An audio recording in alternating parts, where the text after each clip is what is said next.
Hello and welcome to Secrets of Organ Playing podcast. We are your hosts, Vidas and We've been mastering secrets of organ playing for more than 20 years and sharing them on this blog since 2011. On this show, which we create from our home in Vilnius, Lithuania, we strive to help you grow in every area of organ playing, including practice, technique, repertoire, sight reading, hymn playing, improvisation, composition, music theory, harmony, and many others. Our hope is to help you become a complete musician, or what we call as total organist, a program which we have created to help you reach your dreams faster than you would do on your own. If you are new here, we invite you to subscribe to receive free updates of this blog at organduo.lt. By subscribing, you will also receive free video how to master any organ composition and 10-day organ playing mini course. And now let's go to the podcast for today. Hi guys, this is Vidas. And Ausra. Let's start episode 511 of Secrets of Organ Playing podcast. This question was sent by Fintan. And he writes, Hi Vidas, I'm practicing hard. I retired after 35 years as a primary school teacher and have gone back to study organ performance and musicology in university. It's hard work, but I find it very useful to have fingering notated in advance when learning new repertoire. I've just purchased a copy of your Toccata in F, BWV 540, with fingering and look forward to learning it. Regards, Fintan. Well, let's congratulate Fintan that after, teaching that school, for 35 years, he, finds strength to play the organ, to practice the organ and, study organ performance and musicology at the university. I think it's amazing. Well, I'm not teaching for so many years yet, but even now I feel so exhausted after each, day at school. So it really, surprises me in a good way that, a person can find so much energy left after so many years of teaching job. When you were little, Ausra, what was your dream, for example? What would you like? What was your dream to become in the future? What did you want to do? I wanted to be a singer. Singer, right? Yes. So imagine if you when you retire, right, after, I don't know, 20 years or less, as the teacher, harmony and theory teacher and air training teacher, maybe you would like to pursue this hobby again and sing?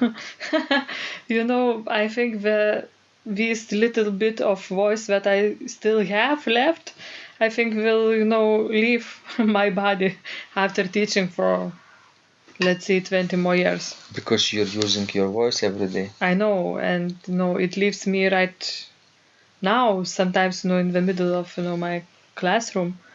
I'm talking and suddenly I don't have voice anymore. So I think I have, to abandon the idea of singer's career. It's gone. Yes, I think I'll be very lucky if, after retirement I can sit on the organ bench and to play a little prelude and fugue from Bach's Circle.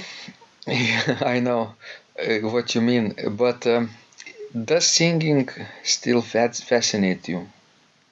Yes, but not that kind of singing that I wanted to pursue when I was a little kid. Mm-hmm. Because when I was a little kid, I was fascinated by opera singers with these huge voices. But now I'm not fascinated with that anymore. Of course, I appreciate good singers. I can, understand who is who, and to be able to know who is singing well and who is not singing very well.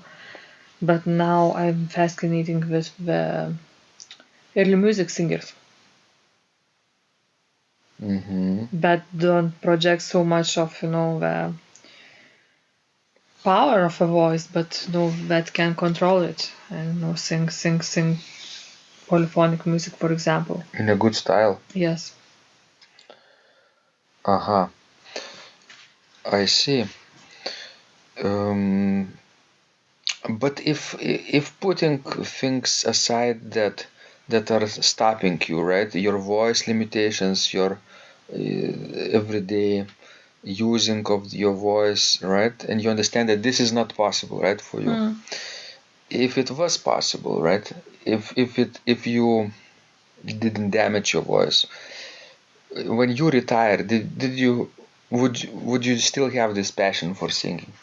Of course, but like for most elderly ladies, you cannot keep your muscles, very well intact. So the breathing becomes a problem, and holding your breath, and this is for singers a crucial point. So, well, I rather would not do it because I don't think it would sound very nice. But of course, if I would, be fascinated by everything, that my physical abilities would still let me do it, then of course I guess I would do it. Yeah, we as kids have many dreams and hobbies, and we stop sometimes them because life gets in the way, formal education gets in the way, right? And when we grow up, we no longer have this ability to practice our hobbies, but then somehow our hobbies from childhood catch up with us later in life, right? True. Look at us now. We're doing things that we didn't do for many years now. And maybe the same is with Fintan. Maybe he started to play organ after he retired, right? And after he had more time to do it. And less stress as a primary school teacher, right? True. It's like our friend Marsha Koster who raised 10 kids of her own, and she went back to school when she was 60 and she got her master's degree in organ performance. So because that was her dream, but she didn't have time in her life to do it until she was 60 years old. So I guess it's very natural. It didn't seem very natural for us because Vidas and I, we were raised in the Soviet Union, where people had strict rules about things, and it was really uncommon that after retirement you would begin to study something. Everybody would think that you are crazy. You think they would think that you are an idiot because Yes, if you are still learning some mental issues. Because why? Of course, you graduate from school, you graduate from university or not, but when you got job which was assigned to you even in those days. You didn't have to choose. Yes, so everything was sort of known in advance. You would know that after graduation you will receive a position, maybe not in the capital, but somewhere in the province, and that's it, and life will just go by. And it was really very unusual, to do something like after, to go to school, back to school after retirement. I don't think as a child that I would have heard any of such stories, but now it's sort of becoming a rule, and it's becoming just a regular thing. Yeah, it's more common for seniors to start learning hobbies and learning new things, and we have so many students over 60 years old, right, Osha? Yes. All around the world. And now there is this so-called third age university for seniors, and all those classrooms are just crowded with seniors. Of course, there are some areas that are more interesting for people. Like medicine? Yes, like all kinds of medical issues, no. But also like history. Yeah. And other subjects. So seniors cannot really be put in a position with low expectations, right? Oh, you are over 60, you are no longer useful to society, and you have to just watch TV all day long and wait for the day to end. And I remember when I was a child, and let's say people would retire very early, in the Soviet days. Women would retire at the age of 55. Men, I think, at the age of maybe 60. Mm-hmm. And now, we all retire at the age of 65 in Lithuania. And I guess by the time that we will have to retire, we will postpone that age even. We will make it even longer. But, a lady at the years of 60 would just wear a scarf on her head and would really look very, very old. Now there is nothing like this anymore. Nobody wears scarves. I know. Maybe some stylish, fancy ones, but just to keep in fashion. But in fashion, yes. But otherwise, no. As I remember, 30 years back, and comparing our elderly people with people from Western countries, they would be like night and day. How their seniors look like and how our seniors look like. But now our seniors looks like Western seniors already. Maybe with less smiles.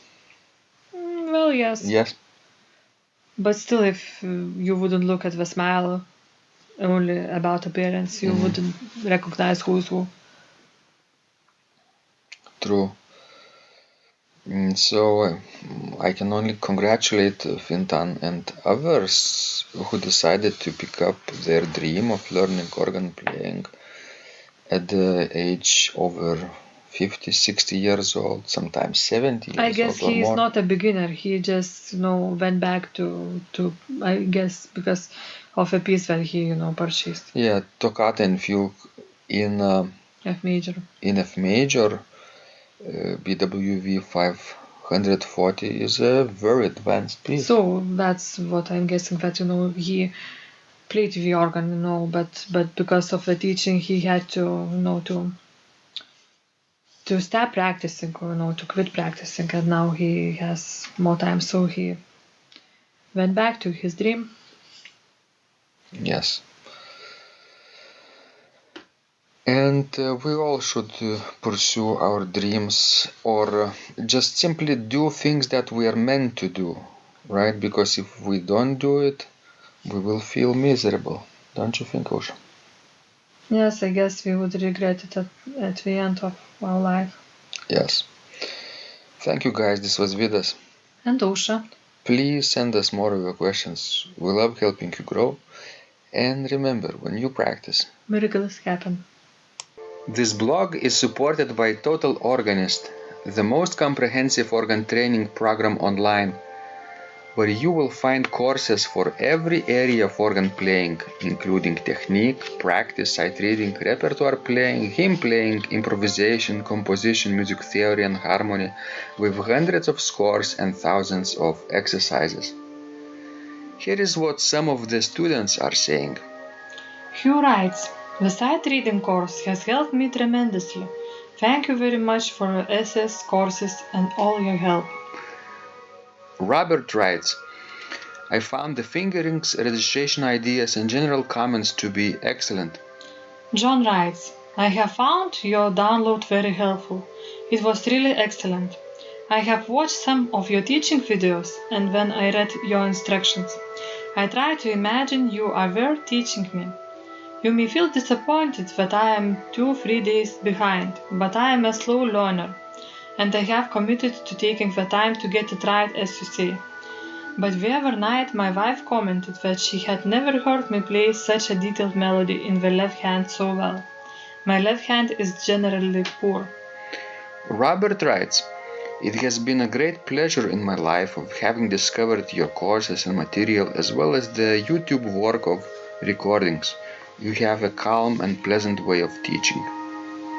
Ron writes, "Hi Vidas and Ausra, thank you guys. What a wonderful response to my email note to you.